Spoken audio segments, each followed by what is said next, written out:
How you doing, guys and gals? This is Doug Wilson from Yellowhawk Custom Kydex and Gear. Y'all know what time it is?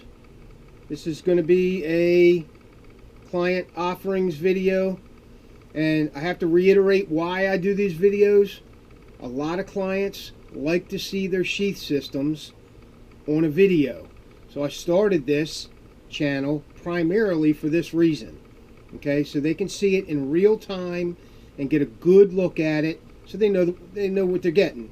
So if there's any issues with it or whatever, they can let me know. Okay, if you guys stay tuned, we'll get to it.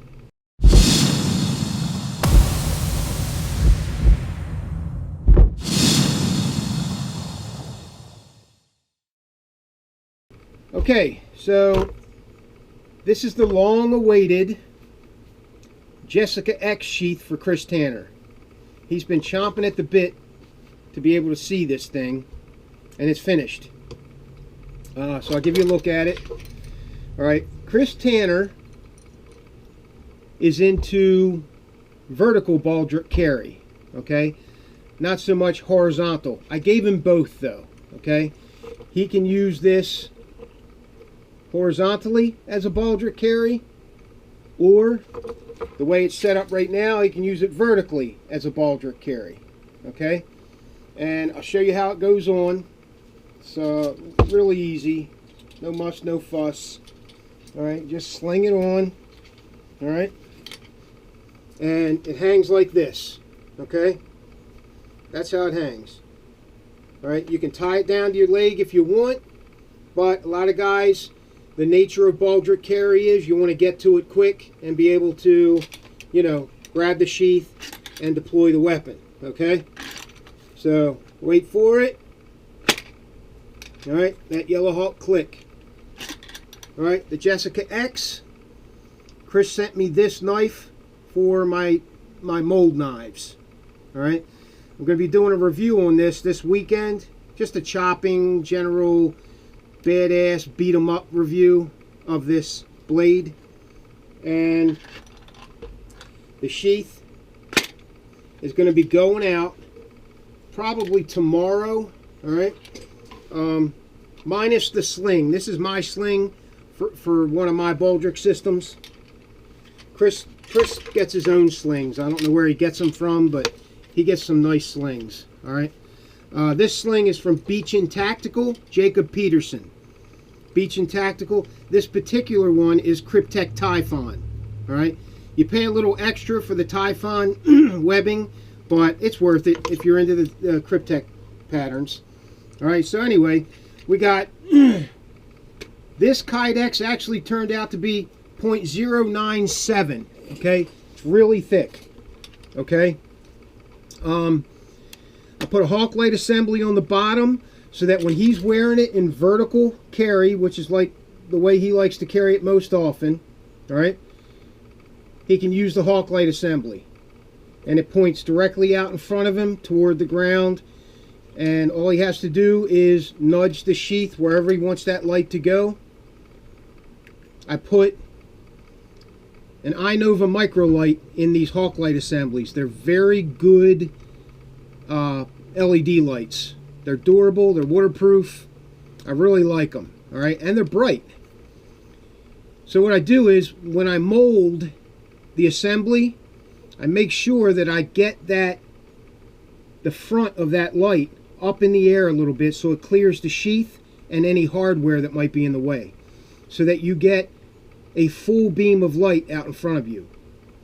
If I don't do that, if I don't lift the front of the iNova microlight up, it cuts off about 1/8 of the beam and it gets sucked up by the sheath and whatever hardware is in front of it.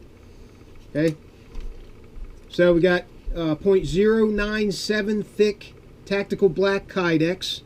This is P1 texture, it's called. Actually, no, this is PC texture. All right, it's got like a slight dimpling on top of it. It's cool. It's cool looking tactical black Kydex with carbon fiber accents. Okay, hawk light assembly and 1/2-inch ferro rod. What I did on the back is I put a full-size compass on it, and usually I put a piece of tape on top of it so it doesn't get scratched up. All right. He wanted a Molly lock clip, so it's right in the center. So if he wants to put this on a pack, it's going to ride well. It's going to ride centered on the pack. All right. So it doesn't list to one side or the other. Probably will a little bit because of the handle. It's handle heavy, but it's going to ride pretty well for him. This 1/2-inch ferro rod holder is actually a shore up plate as well. So I get like a dual purpose out of it. It's not only a 1/2-inch ferro rod holder, but it also shores up the sheath even more. Because right here, you got 3 layers of Kydex that shores that sheath up and makes it super, super strong. I basically put a tabby dangler D-ring on it so that he can clip in to this 2-inch D-ring and wear it in vertical carry baldric style, which is no muss, no fuss, and it works phenomenally. All right, it works really good. So there it is. This is the Chris Tanner new YHCK sheath. He commissioned me to do this a couple of weeks ago, and it's now done. It's finished. I do put these these thumb holds on my shock cord retention. This is mil-spec shock cord. Good stuff. I put these thumb holds so it's easy to grab it. Okay, most of the time you just see a knot here.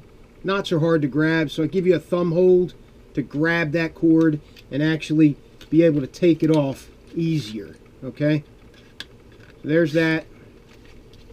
Then you just snap it back on. All right, you can hide the thumb thing right at the bottom of the holder so it doesn't get in the way.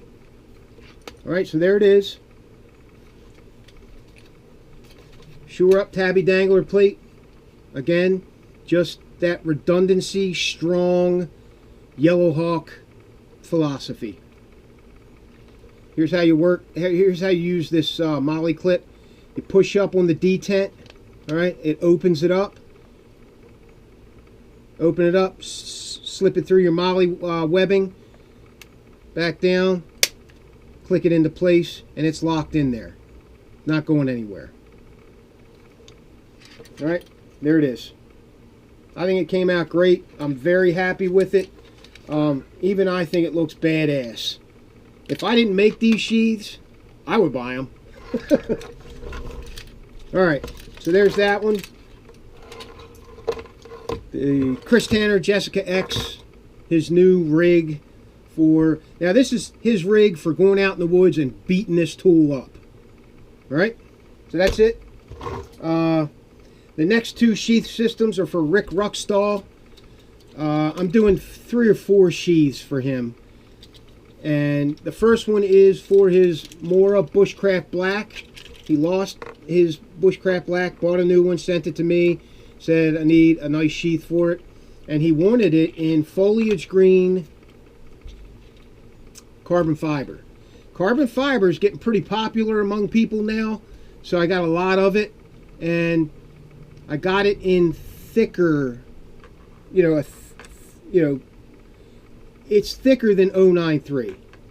I got a guy who hand picks Kydex for me, and in the batch I asked him to hand pick me the thickest 093 he can get, and it usually comes out to be 097, 098, that type of thing. All right, he wanted a small tech lock on it at a 45 face mount ferro rod.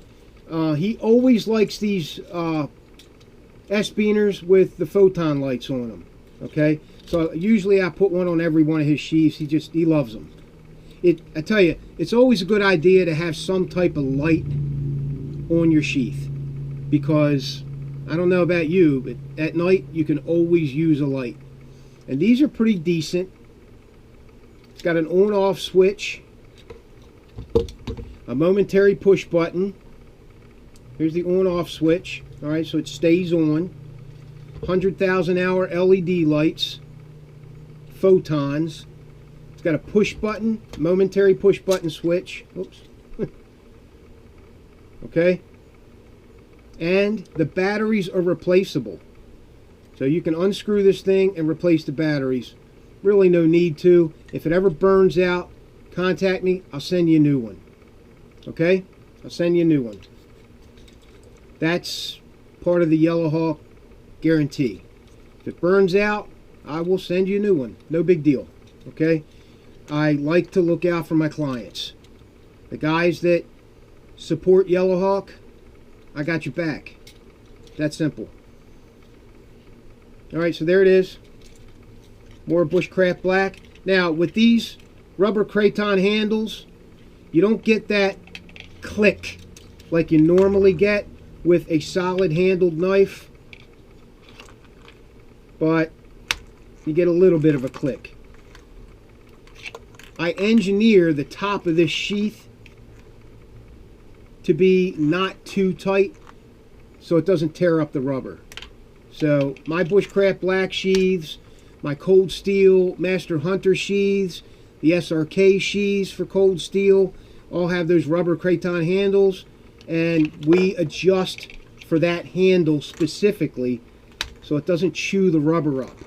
So you get a lot more longevity out of your handle than, you know, maybe other Kydex sheaths that are tighter. Okay? Still very secure, not going anywhere. So there's that one.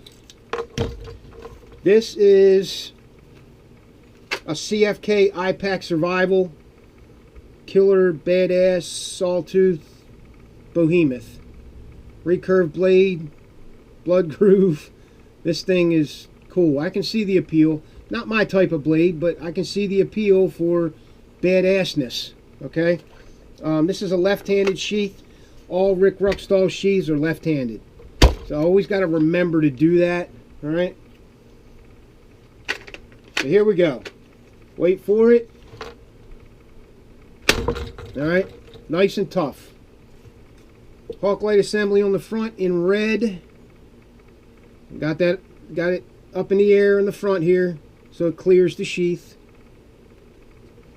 Face mount ferro rod. Rick likes the Sunto compasses.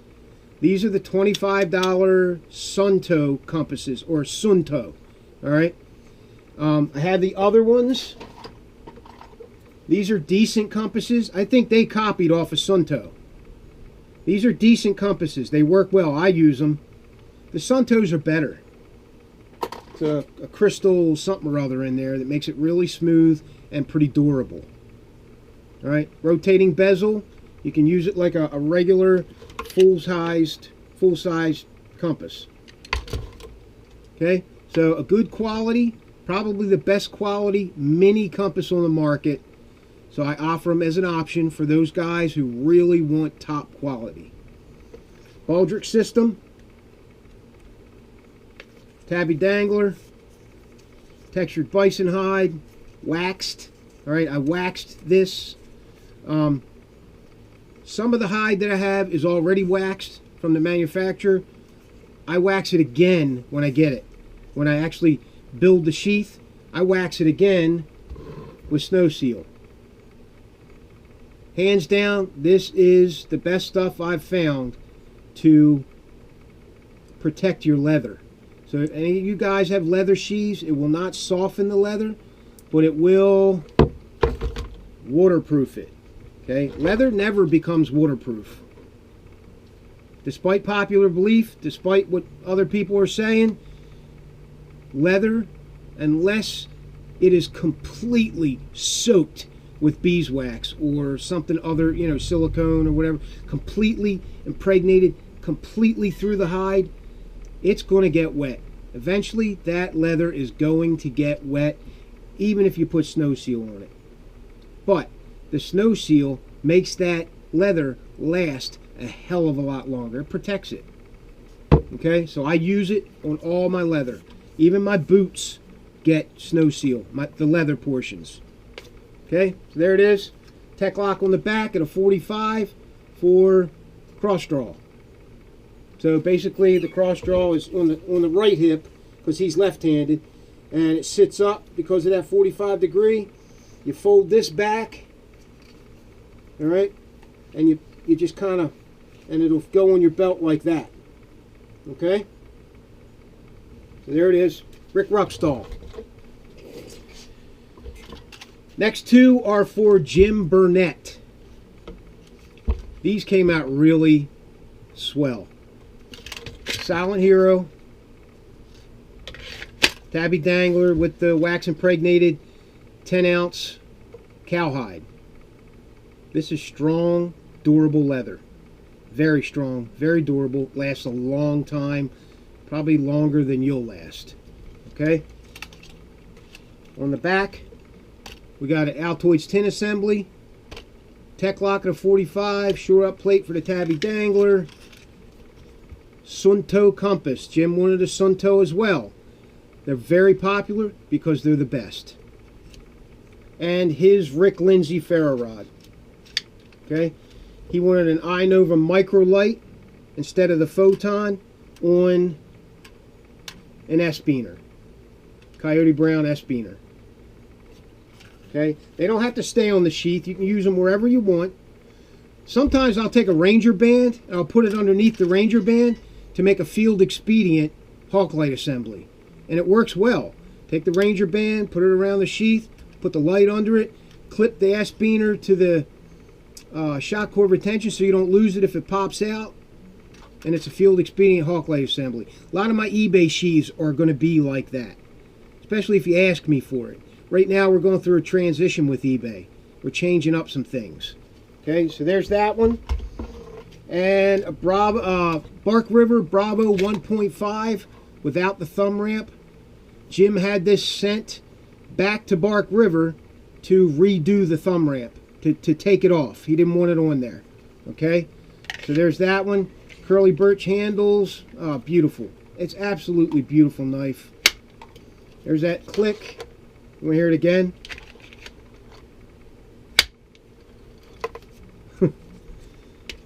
Ferro rod, his ferro rod on the face. Jim likes those cord wraps, so I gave him as much paracord as I could put on this sheath without it falling off the end, and an iNova Microlight on the end on an S-Beaner. Okay, so there it is.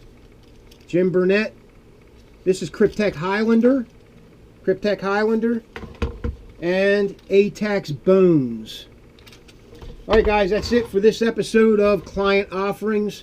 So this is Yellowhawk Custom Kydex and gear. Please like, share, subscribe, and I'll see you on the next video. Thanks for watching.